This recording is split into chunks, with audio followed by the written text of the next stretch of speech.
रुकन assembly कुकटमली M Krishna Rao ने इस बात पर बरहमी का इजहार किया कि हुकाम ने उन लोगों पर सख्ती से काम लिया जो पिछले 30 सालों से सड़कों पर कारोबार कर रहे हैं और फुटपाथ तजावुजात के नाम पर बगैर किसी इत्तला के तकरीबन 200 खानदानों के कारोबार को हटा दिया गया है।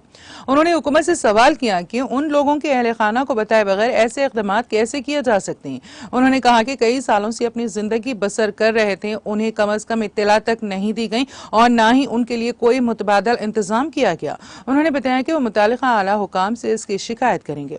उन्होंने मुतासिरा खानदानों को यकीन दिलाया कि अगर हुकाम फौरी जवाब नहीं देते और मुनासिब कार्रवाई नहीं करते हैं तो वो मुतासिरा खानदानों के साथ खड़े होंगे और उनके मसले के हल के लिए भरपूर कोशिश करेंगे।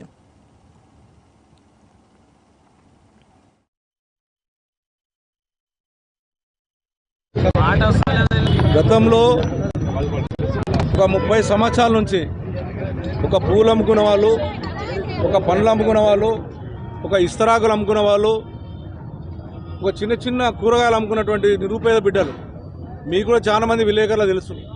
ఇవాళ కొత్త గాది ఇక్కడ ఉంది 30 సంవత్సరాలు.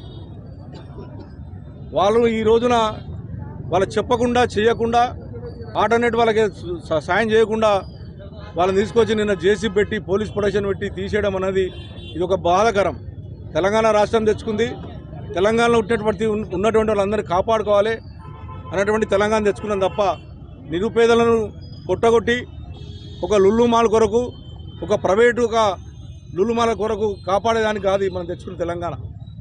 నేను అధికారులకు హెచ్చరిస్తూ ఉన్నాను, మీరు దయచేసి ఆలోచన చేయండి.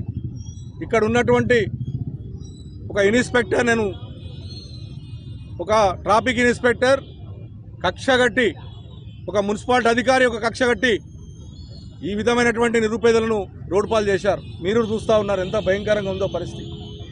వాళ్ళు చిట్టీలు కట్టుకోవాలి, పొద్దున లేచి స్కూల్ పిల్లలు చదివించాలి. రెండోది వాళ్ళకు ఉన్నటువంటి విశ్వేశ్వర రోజు మీకు తెలుసు డైలీ ఫైనాన్స్ తెచ్చుకుంటారు. ఆ రోజు అమ్ముకుంటేనే 10 రూపాయలు వచ్చేటటువంటి పరిస్థితి. చాలామందికి భర్తలు లేరు, పిల్లల్ని చదివించాలి. భర్తలు లేనటువంటి ఆడపిల్లలు ఉన్నారు ఇక్కడ. వాళ్ళ పరిస్థితి ఏంటి? వాళ్ళు మార్నింగ్ ఇంటికి వచ్చి మేము ఆత్మహత్య చేసుకుంటాం సార్, మాకు బతికే చచ్చిపోతామని ఇంటికి వస్తే రావాల్సి వచ్చిన పరిస్థితి వచ్చింది. మీరు చెప్పండి, దీని కింద ఏమైనా ట్రాఫిక్ అవుతుందా చెప్పండి. మీరు హైటెన్షన్ కింద ఉన్న 3 ఫీట్ల గల్లీలే వీళ్ళకు ట్రాఫిక్ జామ్ అవుతుందా? వీళ్ళకి చేతగాను అని తలనున్నా ఇన్ని సంవత్సరాలు 10 సంవత్సరాలు తెలంగాణ రాష్ట్రం ఏర్పడిన తర్వాత ఎప్పుడన్నా ఇక్కడ ఇబ్బంది జరిగిందా? వాళ్ళ వల్ల పొద్దుగాలు వచ్చి సాయంత్రం అమ్ముకున్నటువంటి వాళ్ళను నిరుపేదలను మోసం చేసి ఇలా